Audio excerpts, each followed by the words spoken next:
एक जंगल में रानू चिड़िया अपनी सास और ननंद रिंकी चिड़िया के साथ रहती थी।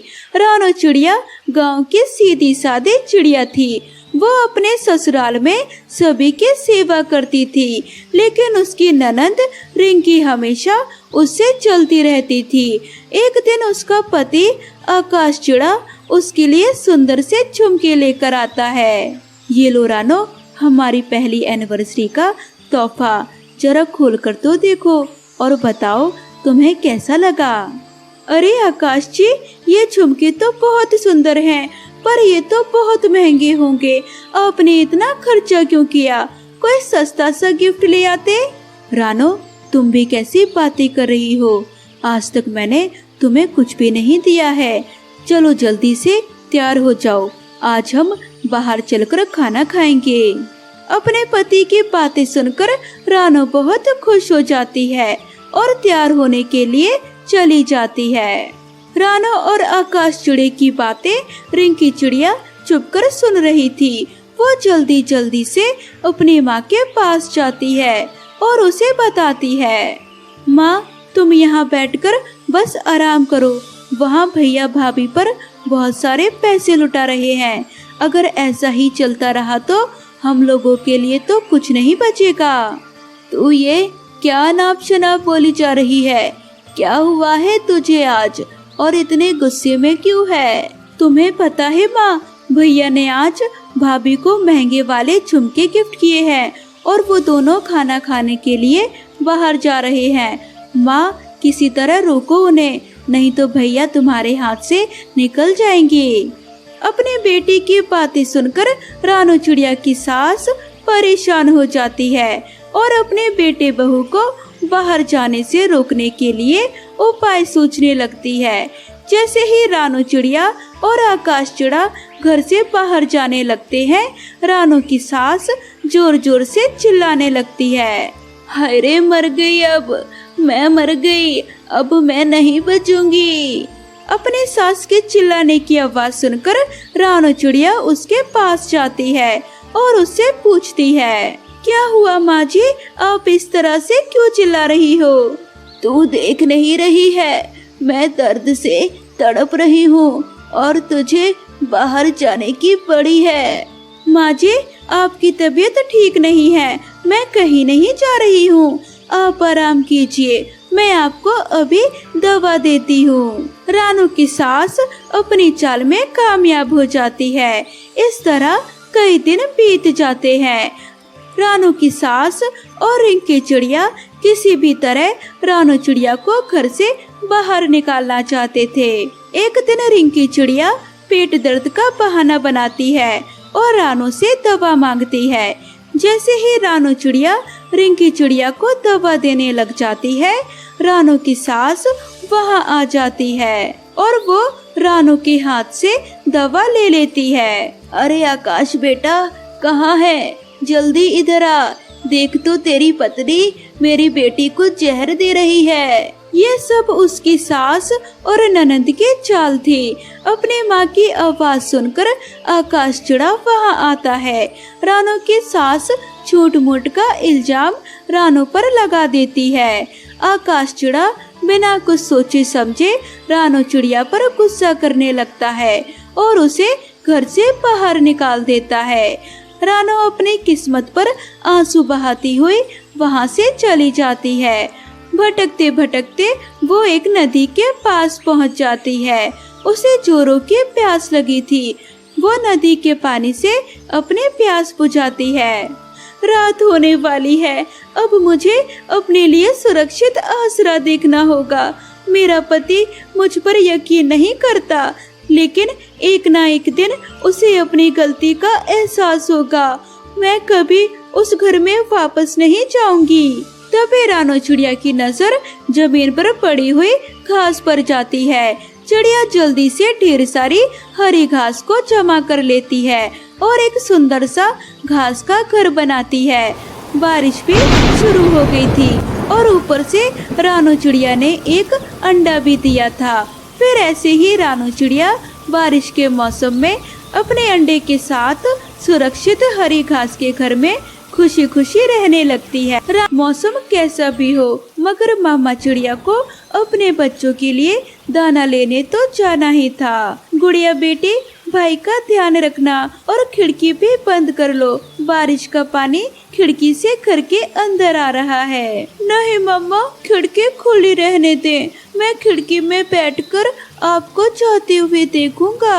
अच्छा ठीक है, अब मैं जाऊं मेरे बच्चों। मम्मा, कुक्कू भाई को समझा दे, आपके जाने के बाद ये मुझे बहुत तंग करता है। कुक्कू बेटा, बहन को तंग नहीं करना और कोई उल्टी सीधी शरारत नहीं करना। ठीक है मम्मा, मेरे लिए फल लेकर आना।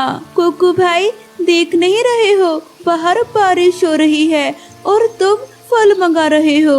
मामा चिड़िया दाना लेने अपने घर से निकल जाती है और कुक्कू जल्दी से उड़कर खिड़की में बैठ जाता है और अपने मामा को दूर तक जाते हुए देखता रहता है। मम्मा उस दिशा में गई है, मम्मा मेरे लिए फल लेने गई होंगी। मामा चिड़िया उड़ती उड़ती दूर निकल जाती है। काले काले पके हुए जामुन के फल जामुन के पेड़ पर लगे हुए देखकर मामा चिड़िया वहाँ रुक जाती है। मेरे कुक्कू के लिए फल तो मिल गए, ये जामुन मीठे और रसीले होंगे, मेरे बेटे को बहुत पसंद आएंगे।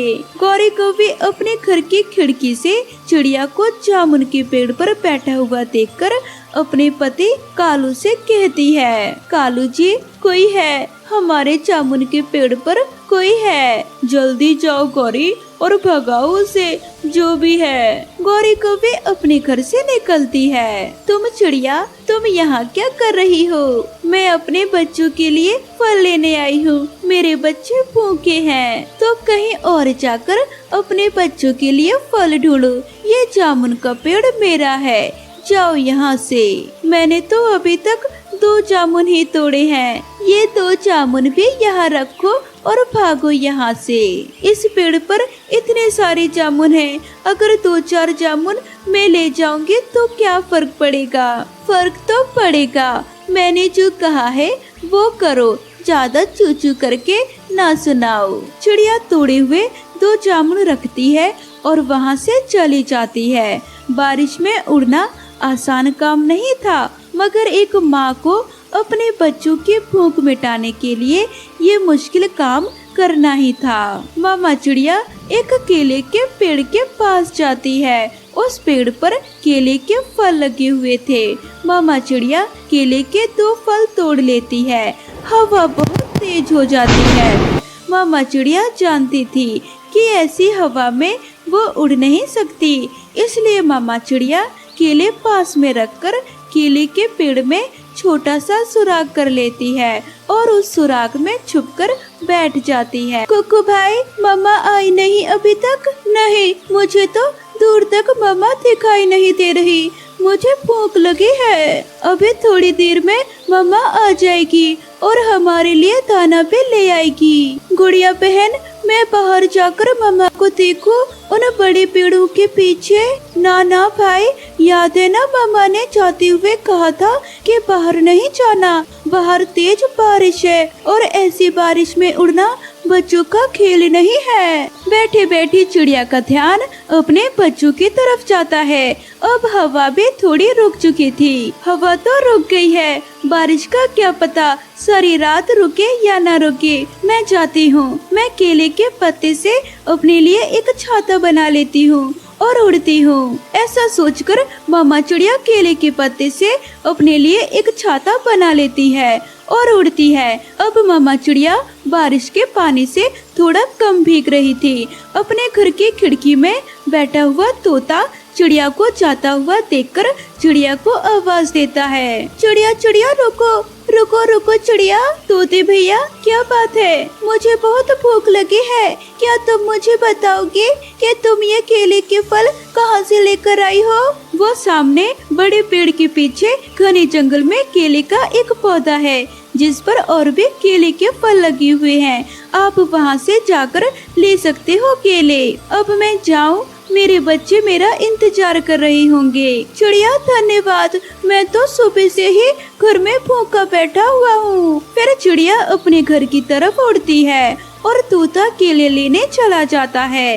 जब चिड़िया गौरी कौवी के घर के पास से गुजरती है तो चिड़िया के पास केले देखकर गौरी कौवी चिड़िया से पूछती है, चिड़िया सुनो सुनो, तुमने ये केले कहाँ से लिए हैं? ये मैंने घने जंगल से लिए हैं। अब ये ना कहना कि वो केले का पेड़ भी तुम्हारा है, वहाँ तो कोई भी नहीं था। चिड़िया मेरा केले खाने का बहुत दिल कर रहा है, तुम मेरे पेड़ से कुछ जामुन ले लो और अपने केले मुझे दे दो। ना, मैं क्यों ऐसा करूं? मेरे बच्चों को केले के फल जामुन के फल से ज्यादा पसंद है।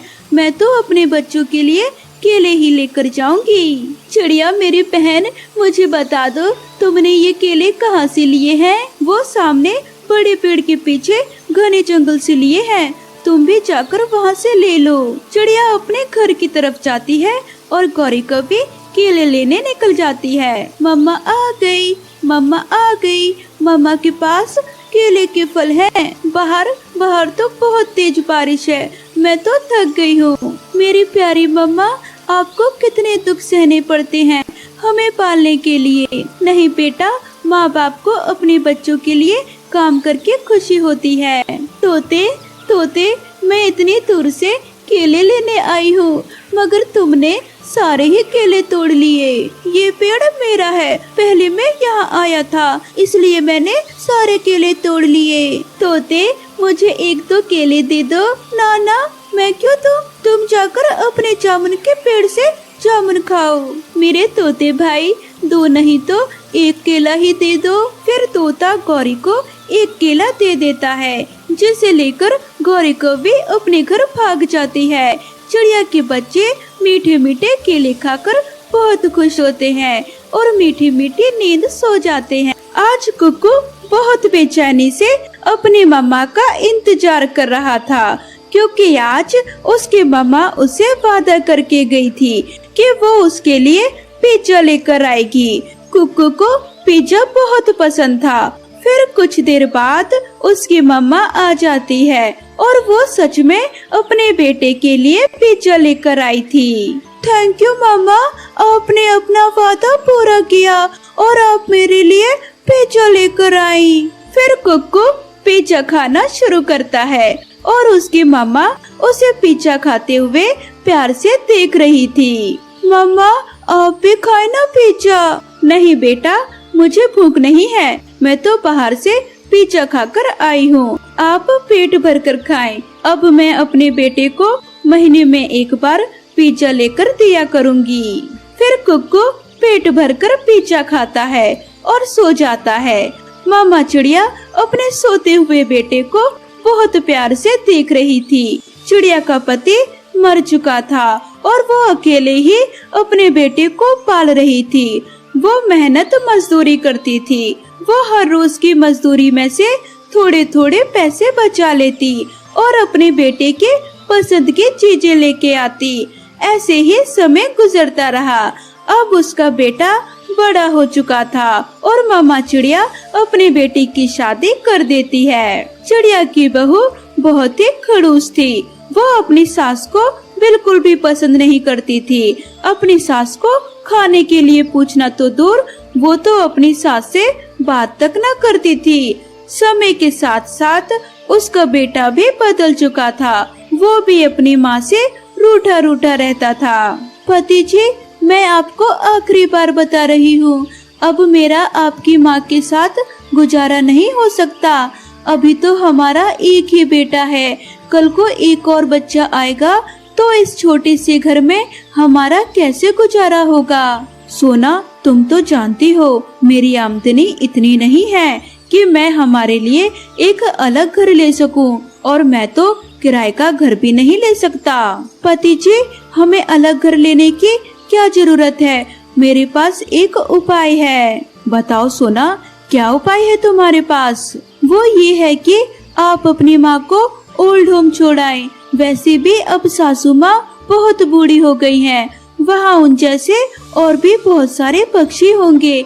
अपनी उम्र के पक्षियों के साथ तुम्हारी माँ का दिल लगा रहेगा। कुक्कू कुछ देर खामोश रहता है। क्या सोचने लगी आप? मैंने आपको बिल्कुल ठीक सलाह दी है। मैंने सुना है ओल्ड होम में बूढ़े पक्षियों का बहुत ख्याल रखा जाता है।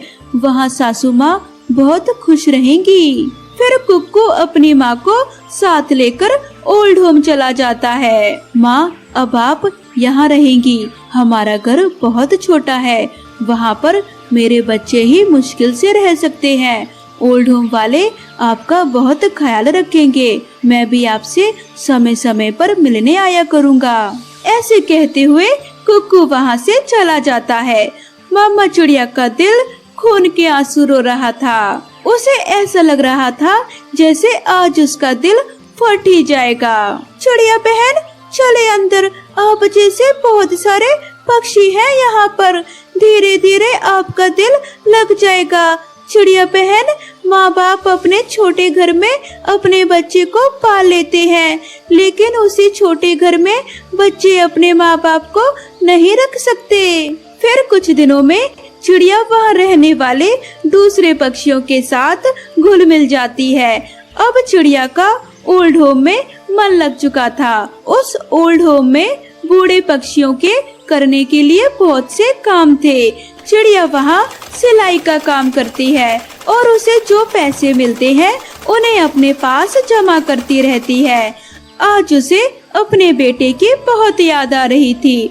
बहुत दिन बीत चुके थे, उसका बेटा उससे मिलने नहीं आया था। चिड़िया बहन, आप ऐसे उदास क्यों बैठी हैं? तोते भैया, मुझे आज अपने बेटे की बहुत याद आ रही है। आप मेरा एक काम करेंगे? हाँ हाँ चिड़िया बहन, बताइए क्या काम है? मैं अपने बेटे के लिए पिज्जा भेजना चाहती हूँ। क्या आप मेरे बेटे के घर पिज्जा भिजवा सकते हैं? मेरे बेटे को पिज्जा बहुत पसंद है। काश बच्चों का दिल भी माँ बाप जैसा हो जाए। चिड़िया बहन, मैं भिजवा देता हूँ पिज्जा। फिर तोता चिड़िया से पैसे लेकर पिज्जा कुक्कू के घर भिजवा देता है। पिज्जा? हमने तो कोई पिज्जा ऑर्डर नहीं करवाया। आप गलत एड्रेस पर पिज्जा ले आए हैं। नहीं, मैं सही एड्रेस पर पिज्जा लाया हूँ। ये पिज्जा ओल्ड होम से एक चिड़िया ने डिलीवर करवाया है आपके लिए। पिज्जा बॉय पिज्जा देकर चला जाता है। कुक्कू की आंखों में आंसू थे। बीते लम्हों की सारी बातें उसकी आंखों के सामने आ रही थी। पति जी, पिज्जा लिए आप यहाँ क्यों खड़े हैं? अंदर आ जाएं। बहुत अच्छा किया आपने जो पिज्जा मंगवा लिया। मिंटू पिज्जा खाकर बहुत खुश होगा, उसे पिज्जा बहुत पसंद है, जैसे मुझे पसंद था। और मेरी माँ मेरे लिए पैसे बचाकर पिज्जा लाया करती थी। फिर कुक्कू तुरंत ओल्ड होम की तरफ जाता है। ये इन्हें क्या हो गया है? माँ, मुझे माफ कर दो। मैंने आपके साथ बहुत बुरा किया। मैं अब आपको यहाँ नहीं रहने दूंगा। आप चले मेरे साथ। नहीं बेटा, मैं यहाँ बहुत खुश हूँ और मैं तुमसे नाराज नहीं हूँ। बस तुम मुझे आकर मिल जाया करो। लेकिन माँ, कुक्कू बेटा, बस इससे आगे और कुछ मत कहना। मैं अपनी जिंदगी के आखिरी पल यहाँ इस ओल्ड होम में बिताना चाहती हूँ। फिर कुक्कू निराश होकर वापस आ जाता है। वो बहुत पछता रहा था कि उसने अपनी माँ के साथ ऐसा क्यों किया, लेकिन अब बीता समय लौटकर वापस नहीं आने वाला था। प्यारे दोस्तों, इस कहानी से हमें ये सीख मिलती है कि हमें हमेशा अपने रिश्तों की कद्र करना चाहिए। कहानी कैसी लगी ये कमेंट करके जरूर बताएं।